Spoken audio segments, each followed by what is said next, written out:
दुनिया की तमाम छोटी और बड़ी खबरों के लिए हमारे चैनल को सब्सक्राइब करना न भूलें और बेल का बटन जरूर दबाएं। मुसलमान अपनी काबिलियत और अपनी मेरिट के ऊपर नौकरी हासिल करता है तो उसका नाम दे दिए जॉब जिहाद का नाम दे दिए। अगर हम अपने पैसों से जमीन खरीद के घर बनाते हैं तो कहा जाता है ये लैंड जिहाद है। आप बताइए, हिजाब को जिहाद से, हलाल को जिहाद से, घर को जिहाद से, नौकरी को जिहाद से, हर चीज को मुसलमानों के ताल्लुक से वतन अजीज में एक नफरत की फिजा पैदा की जा रही है। हमारे हिंदू भाइयों को एक पैगाम दिया जा रहा है कि इस देश को अगर खतरा है तो मुसलमानों से। मैं आपके दरमियान में खड़े होकर ये बात साफ और वाज़ेह अल्फाज में कह रहा हूं कि इस देश को अगर खतरा है तो गांधी के कातिलों से खतरा है। हिजाब हमारा बुनियादी हक है।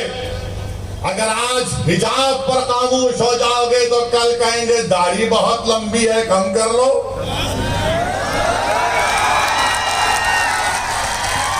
हमारी दाढ़ी पर बोलेंगे, उनकी दाढ़ी पर नहीं बोलेंगे।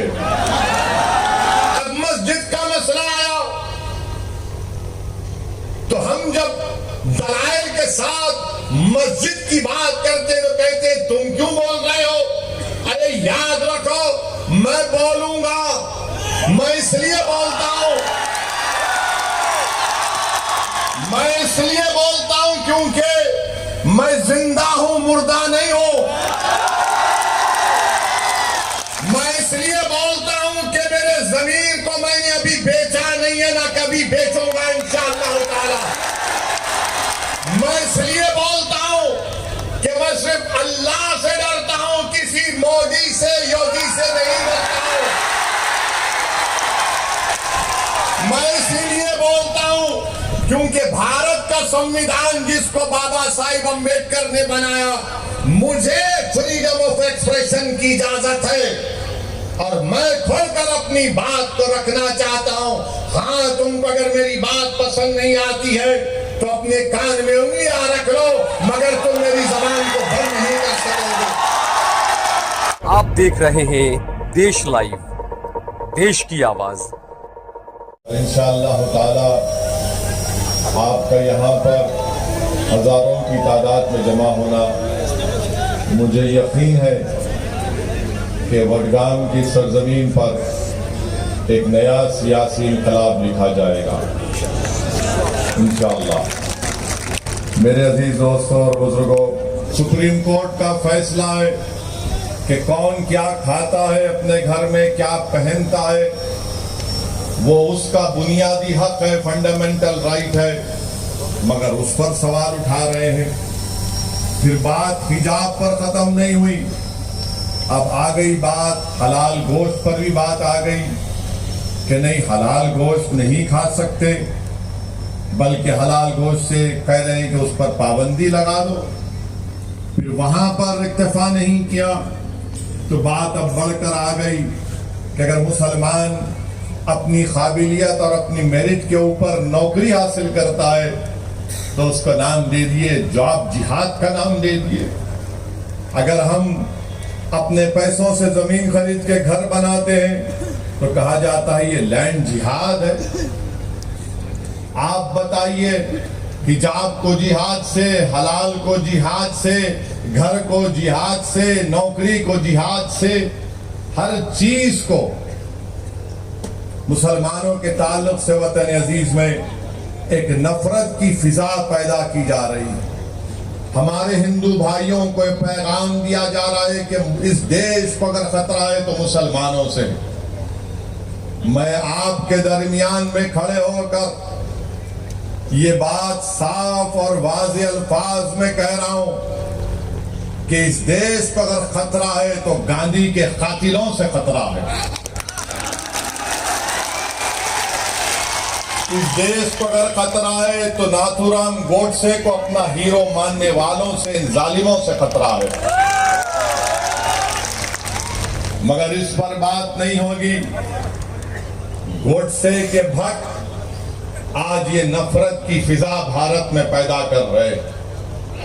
आज आप देख रहे हैं कि जब मैंने हिजाब के मसले को उठाया तो उत्तर प्रदेश के विधानसभा के चुनाव चल रहे थे, तो मुझ पर तनकीद की गई कि वैसी तुमने उत्तर प्रदेश में हिजाब के मसले को क्यों उठाया। मेरे अजीज दोस्तों और बुजुर्गों, मैं हुफ्फाज़ किराम के दरमियान में खड़े होकर लबकशाई कर रहा हूं। मैं उलमाए किराम के दरमियान में खड़े होकर बोलने की जुर्रत कर रहा हूं। मैं सियासत के मदरसे का तालिब इल्म हूं और सियासत सीखने की कोशिश कर रहा हूं, और सियासत का तालिब इल्म होने की बुनियाद पर मैं ये कह सकता हूं कि हर चीज इस्लाम दुश्मन ताकतें ये देखती हैं कि मुसलमानों को मुल्क के एक हिस्से में चुमटी लेकर देखो, तनकीद करके देखो, इनको हिलाकर देखो, इनका रद्दी अमल क्या होगा। जब मैंने हिजाब के खिलाफ आवाज उठाई और कहा कि हिजाब हम पहनेंगे, हमारी बेटी, हिजाब हमारा बुनियादी हक है, अगर आज हिजाब पर खामोश हो जाओगे तो कल कहेंगे दाढ़ी बहुत लंबी है, कम कर लो।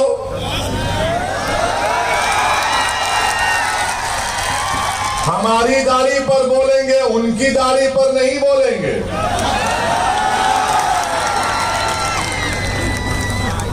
कल कहेंगे कि नहीं टोपी बड़ी ठीक नहीं है, टोपी उतार लो।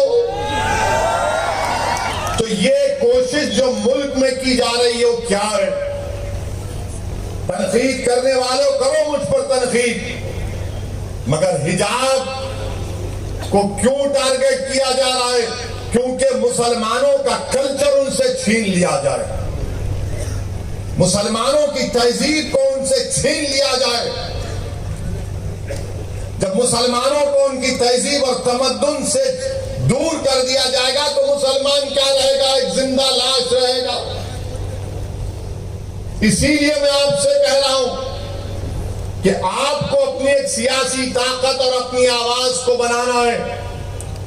मैं आपको खुलकर कह रहा हूं, याद रखो मेरी इस बात को आप, कि हम हुकूमत को नहीं बदल सकते, मगर हम अपनी ओर से हमारे दलित भाइयों को और हमारे सेकुलर रखने वाले हिंदू भाइयों को साथ लेकर अपनी पार्टी के नुमाइंदों को कामयाब करके गुजरात की विधानसभा भिजा सकते हैं, ताकि वो गुजरात की विधानसभा में खड़े होकर आपके इंसाफ का मुतालबा कर सके, आपकी आवाज बन सके, आपके तालीम के मसलों को उठा सके, आपके जिंदगी और मौत और हयात के फैसले जहां पर हो रहे वहां पर आपकी आवाज को रख सकें। इसीलिए मैं आपसे अर्ज कर रहा हूं कि सियासी ताकत को पैदा करिए, सियासी नुमाइंदों को कामयाब करिए। तनकीद करने वाले तनकीद करते रहेंगे, मगर मैं दलाइल के साथ अपनी बात को हमेशा रखता आया हूं और आज भी रखने की कोशिश करूंगा। मेरे अजीज दोस्तों और बुजुर्गों, आज आप देख रहे हैं कि ज्ञानवापी मस्जिद का मसला उठा दिया गया। जब मैंने उस पर कहना शुरू किया तो फिर से उंगलियां उठाना शुरू कर दिए, तनकीद करना शुरू कर दिए कि आखिर तुम क्यों बोल रहे हो? तो फिर आप बोलो ना, जो मुझे खामोश रहने के लिए कह रहे हैं, आप क्यों नहीं बोलते? हिजाब के मसले में आपको बोलना चाहिए था, आप नहीं बोले। हलाल गोश्त का मसला आपको बोलना था, आप नहीं बोले।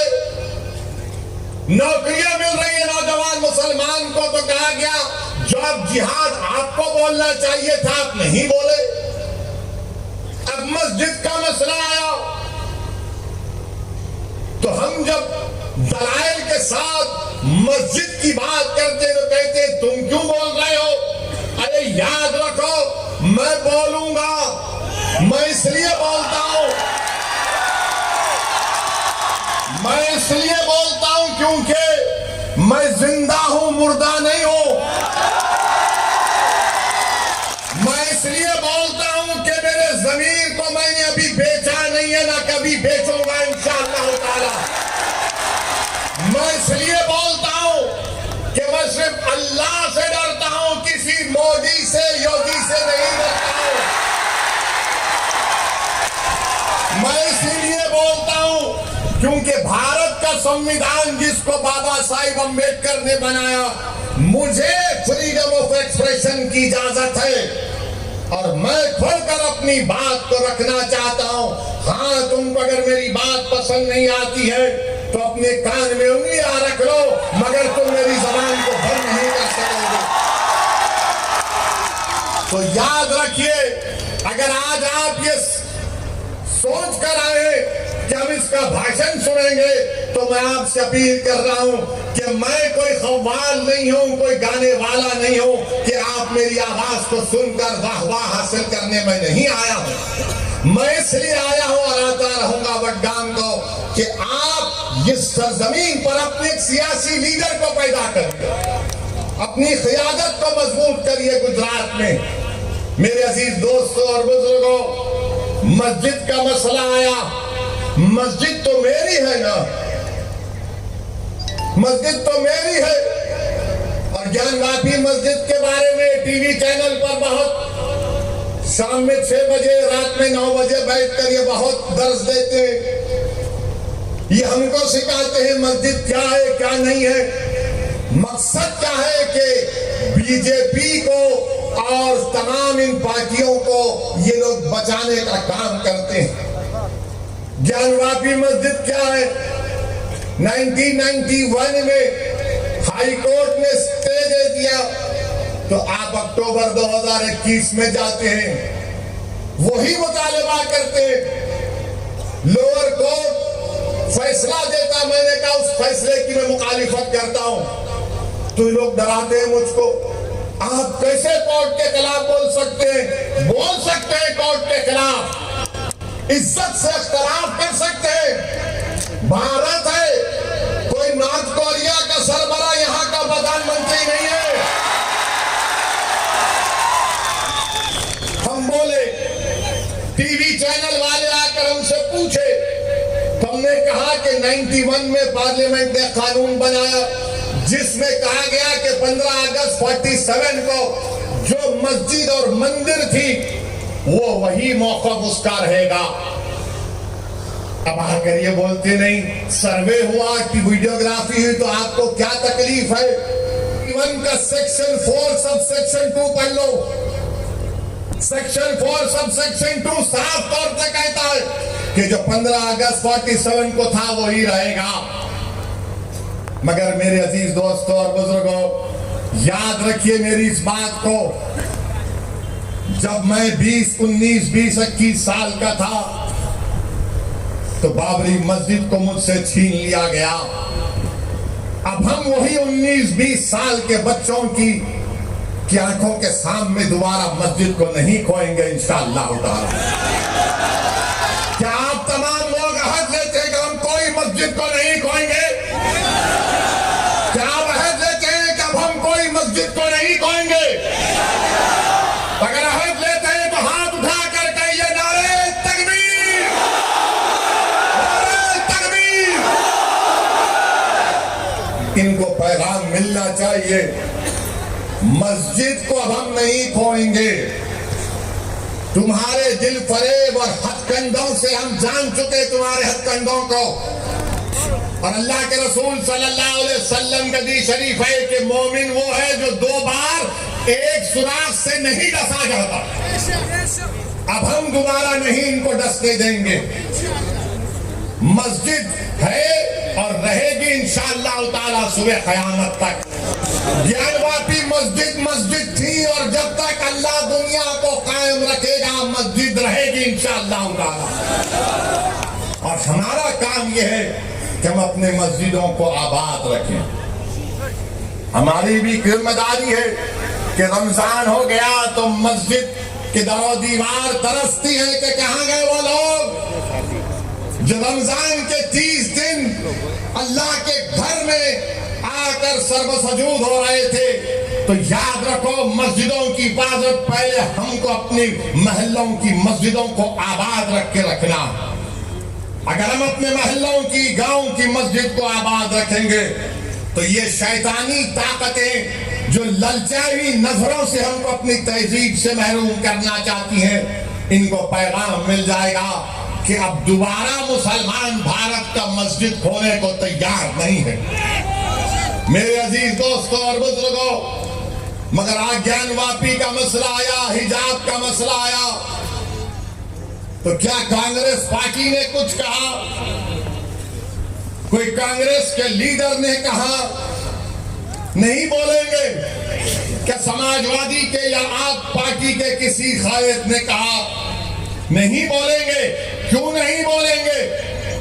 क्योंकि इनको मालूम कि मुसलमान तो डराओ, इसको डराओ और डरा कर वोट हासिल कर लो।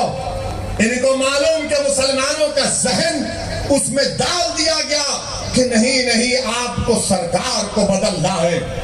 मेरे अजीज दोस्तों और बुजुर्गों, याद रखिए मेरी इस बात को कि हुकूमत को आप नहीं बदल सकते, अपने नुमाइंदों को आप कामयाब कर सकते हैं। अरे मस्जिद का मसला आया तो नहीं बोलेंगे, हिजाब का मसला आया तो नहीं बोलेंगे, दिल्ली के जहांगीरपुरी में गरीबों की दुकानों को तोड़ दिया गया तो मुंह नहीं खोलेंगे।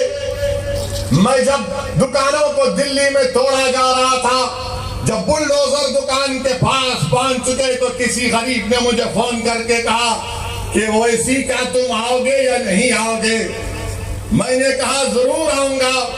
पहली फ्लाइट लेकर दिल्ली को जब पहुंचा, हमारे दिल्ली के मजलिस के सदर कलीम हफीज साहब से कहा कि हमको जाना है। हम गए वहां पर, उसी मस्जिद में जाकर नमाज मगरिब अदा की, रास्ते में रोजा खोलना पड़ा, वक्त हो गया था। जिस मस्जिद के सामने उसकी दीवार को और गेट को शहीद कर दिया गया था।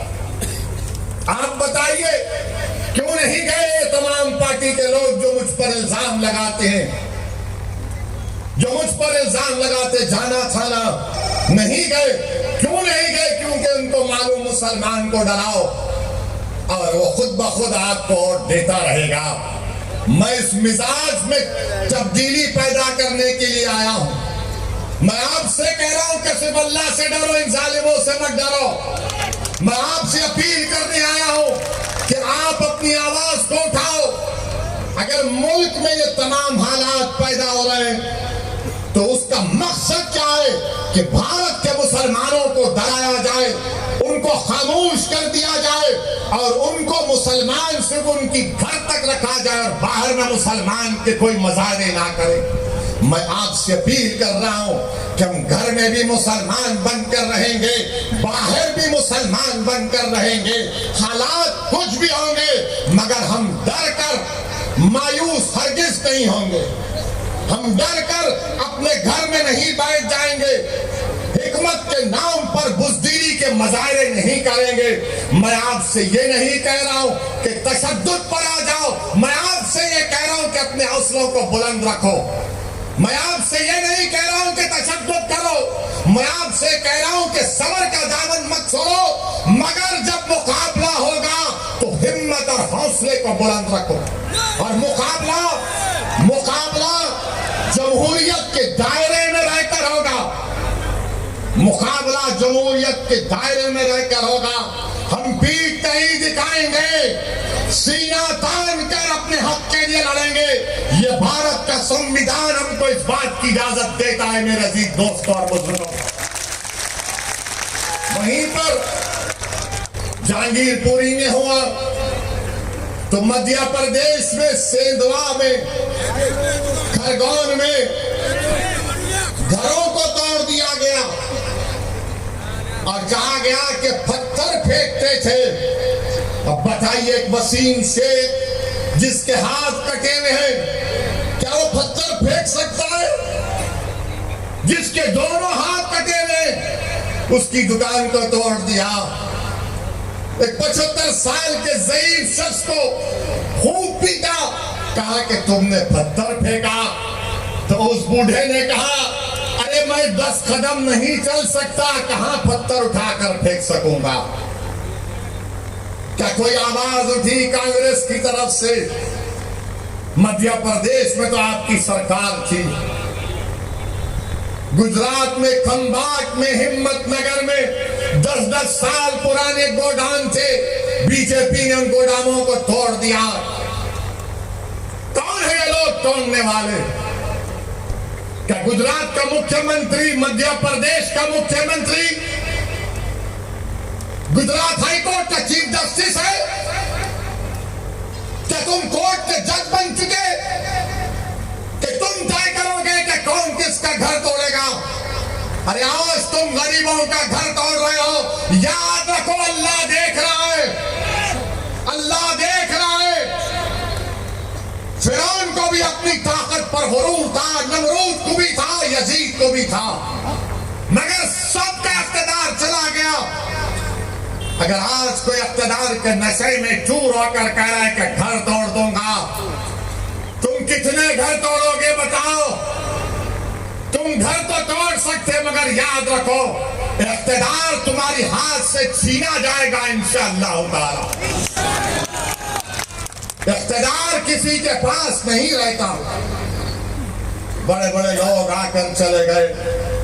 जब अलेक्जेंडर दुनिया से जा रहा था, जिसने आधी दुनिया को फतेह किया, तो उसने एक वसीयत की थी कि जब तुम मेरे जनाजे को लेकर जाओगे तो मेरे हाथ को खुले रखना। लोगों ने पूछा अलेक्जेंडर द ग्रेट, इसमें क्या हिकमत है? तो उसने कहा कि जिसने आधी दुनिया को फतेह किया, मैं पैगाम ये देना चाहता हूं कि मैं जब दुनिया छोड़ के जा रहा हूं तो मेरे हाथ खाली हैं, मेरे हाथ में कुछ भी नहीं। तो याद रखो, जुल्म करने वालों, जुल्म को रोको। उस खरगोन में, बल्कि उत्तराखंड, खरगोन और उत्तराखंड में हमारी एक मां ने कहा, क्या कहा उस मां ने? मैं बार बार जब उसका वीडियो देखता हूं तो मेरे रोंगटे खड़े हो जाते। हमारी उस मां ने कहा कि मैं सब्र कर लूंगी, अल्लाह नहीं करेगा इंशाअल्लाह। उस मां ने कहा कि मैं सब्र कर लूंगी, अल्लाह नहीं करेगा। और मैं आपसे अपील कर रहा हूं कि अल्लाह पे तवक्कल करो, जिद्दोजहद करो मेरे भाई, मेरी मां और बहनें, जिद्दोजहद करो। सूरह आल इमरान में अल्लाह फरमा रहा है कि सब्र करो, कमर बस्ता हो जाओ और सिर्फ अल्लाह से डरते रहो। हमको जिद्दोजहद करना है। अगर आप समझेंगे मैंने कांग्रेस पार्टी है, ये कांग्रेस पार्टी है क्या? मुझे बताओ आप, है क्या कांग्रेस पार्टी? बताइए। उनके मोहतरम बेचारे हर थोड़े दिन को कहीं ना कहीं गायब होके निकलते। आखिर है क्या कांग्रेस पार्टी? लोग हम पर इल्जाम लगाते हैं कि ओवैसी के आने से गुजरात में ऐसा हो जाएगा, ओवैसी मजलिस के आने से वो बीजेपी को फायदा हो जाएगा। मैं कांग्रेस पार्टी से पूछना चाह रहा हूं, आपने गुजरात में आखिरी मर्तबा सरकार कब बनाई थी? बताओ कांग्रेसियों, तुमने गुजरात में आखिरी मर्तबा अपनी सरकार कब बनाई थी? आपको मालूम है? कितने साल हो गए? कितने साल हो गए? बच्चे तो नहीं देखे और नहीं देखेंगे इंशाल्लाह। जो बुजुर्ग देखे वो देख चुके, वो भी नहीं देखेंगे। इतने सालों से ओवैसी नहीं आया, इतने सालों से साबिर नहीं आया, इतने सालों से मजलिस नहीं आई। आप कैसे हार गए? कैसे हार गए? क्या मेरे अजीनात आकर आपको बोले कि बीजेपी को वोट डालो? क्या मुफ्ती इस्माइल के मौकिल आकर आपको बोले? फिर कैसे हारे आप? इसका कोई जवाब नहीं है इनके पास। मगर अब जब आ रहे तो कह रहे हैं देखो हमारे खाली 3 एमएलए हैं, तुम क्यों आए? आप भीख मांग रहे क्या मेरे से? 3 आपके एमएलए हैं, अगर मजलिस उसको 12 कर देगी तो आपका ही फायदा है ना इंशाअल्लाह ताला मजलिस के। हम 3 नहीं चाह रहे, हम बढ़कर चाह रहे हैं, हम अपना हिस्सा चाह रहे हैं। अगर हमारे गुजरात के पटेल भाई मुसलमानों की उनकी आबादी 1 है और उनके 47 एमएलए जीत सकते हैं और हमारे 3 क्यों जीत रहे हैं? बताओ कौन डील कर रहा है? कौन डील कर रहा है? मेरे अजीज दोस्तों और बुजुर्गों, और फिर कांग्रेस के 12 एमएलए बीजेपी में भाग गए। मेरे से पूछ कर गए थे क्या? 12 भाग गए।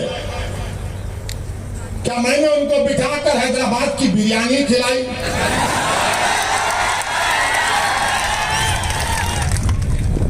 वो तो मेरी बिरयानी नहीं खाए, वो तो नरेंद्र मोदी का ढोकला खाकर चले गए बीजेपी में।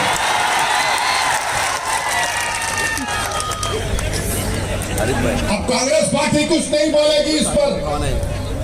ये आप क्यों आ रहे? राहुल गांधी अमेठी में हार गए, मैं नहीं था। कैसे हार गए राहुल गांधी बताओ? फिर आप केरल को जाते हैं, केरला को, वहां पर जीते। क्यों जीते? क्योंकि 35% मुसलमान है। अमेठी में हार गए, मैं नहीं था, मजलिस नहीं थी। मगर बोलेंगे नहीं ओवैसी वहां से गुजरा था, मैं तो गया भी नहीं। आपके 12-13 एमएलए गुजरात से चले गए। क्या ये बात सच नहीं है कि वडगाम के कांग्रेस के जो साबिका एमएलए थे मनी भाई चले गए, टाटा कर गए? क्या आपके खाने की दुकान पर मनी भाई खाकर गए थे क्या? कि भाई यहां पर अच्छा खाना मिलता है, मैं खा के जाऊंगा। मनी भाई चले गए। अच्छा, फिर एक और इनका मिले गया जिसका नाम है अश्विन कोटवाल। उसने पेपर में बयान दिया, मैं पढ़ा, जिसमें अश्विन कोटवाल ने कहा कि मैं कांग्रेस से जीतता जरूर था, मगर मैं अश्विन बोल रहा है कि मेरे दिल में नरेंद्र मोदी की मोहब्बत थी। क्या मोहब्बत है कांग्रेसियों की? जबान पे मुसलमान और दिल में मोदी की मोहब्बत है। और आकर हमसे कह रहे हैं कि आप इलेक्शन क्यों लड़ रहे हैं? मेरे अजीज दोस्तों और बुजुर्गों, महाराष्ट्र के विधानसभा में असेंबली में मुफ्ती इस्माइल हमारे कायदे मुकन्निना है और धूलिया से फारूक शाह है। आप उठाकर असेंबली की कार्रवाई देख लीजिए। बिहार में मजलिस के 5 एमएलए हैं, बिहार की विधानसभा को हिलाकर रख देते हैं। सीमांचल के इंसाफ की बात होती है। ये 3 जो जीत के गए, कितने बार मुंह खोला तुमने? कितने बार तुमने हक और इंसाफ की बात की? भारत की पार्लियामेंट में 540 की लोकसभा है, सिर्फ 2 रुकने लोकसभा है मजलिस के मेयर इम्तियाज जलील साहब। अब जब दोनों में से कोई एक खड़ा हो जाता है 5-6 मिनट के लिए बोलने के लिए, तो बीजेपी के 300 एमपी खड़े हो जाते हैं। क्या बोलेगा सुनने के लिए? हम सिर्फ 5-6 मिनट बोलते, 5-6 मिनट, और सब खड़े हो जाते हैं। कौन नरेंद्र मोदी के सामने एनपीआर एनआरसी के कानून को फाड़ दिया? क्या कांग्रेसियों ने पढ़ा था? अमित शाह बैठे हुए हैं। मैंने कहा यह कानून काला कानून है, मैं नहीं मानता, इसको फाड़ूंगा। आपने भी यहां पर वडगाम में एनपीआर एनआरसी के खिलाफ एहतजाज किया, मैं आपको सलाम करता हूं। अल्लाह आपकी उस कुर्बानी को कबूल करे। 250 लोग जेल को गए। दिल पर हाथ रखकर बोलो, क्या कांग्रेस ने कहा कि तुमको छोड़ना चाहिए जेल से? दिल पर हाथ रखकर कहो कि जब 250 लोग एनपीआर एनआरसी में वडगाम के उसमें जेल में गए तो क्या कांग्रेसी बोले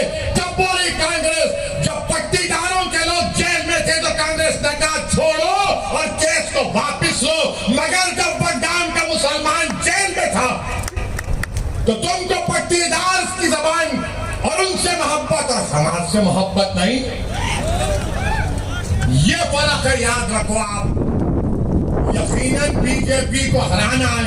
कौन कह रहा है नहीं हराना है? हम ही तो लड़ रहे हैं बीजेपी के खिलाफ। पार्लियामेंट में हर चीज में मजलिस मुखालिफत करती है। ट्रिपल तलाक का कानून आया तो मजलिस ने मुखालिफत की। NPR NRC का कानून आया, मजलिस ने कानून की कॉपी को फाड़ा। UAPA का कानून आया, हमने मुखालिफत की, कांग्रेस ने तायीद की। क्या कांग्रेस ने अमित शाह के लाए हुए तरमीमी बिल की तायीद नहीं की? तायीद की। और आज आप हम पर उंगलियां उठाते हैं। मेरे अजीज दोस्तों और बुजुर्गों, मेरी जिंदगी का एक ही मकसद है कि मेरी जमात का पैगाम यही है कि आपके सियासी नुमाइंदे कामयाब होकर जिला परिषद हो, असेंबली हो, पार्लियामेंट हो, जाना चाहिए। आपकी आवाज सुननी चाहिए। अगर आप नहीं आवाज उठाएंगे और सिर्फ कहेंगे कि हम सिर्फ आंसू बहा देंगे, डर कर, याद रखिए आप जमहूरियत में हैं, लोकतंत्र में हैं। आपको अपना हक मिलना चाहिए। हक कैसे मिलेगा? जब आप अपने वोट से अपनी पार्टी के नुमाइंदों को कामयाब करेंगे। मेरे अजीज दोस्तों और बुजुर्गों, यही मजलिस इत्तेहाद और मुस्लिमीन का पैगाम है।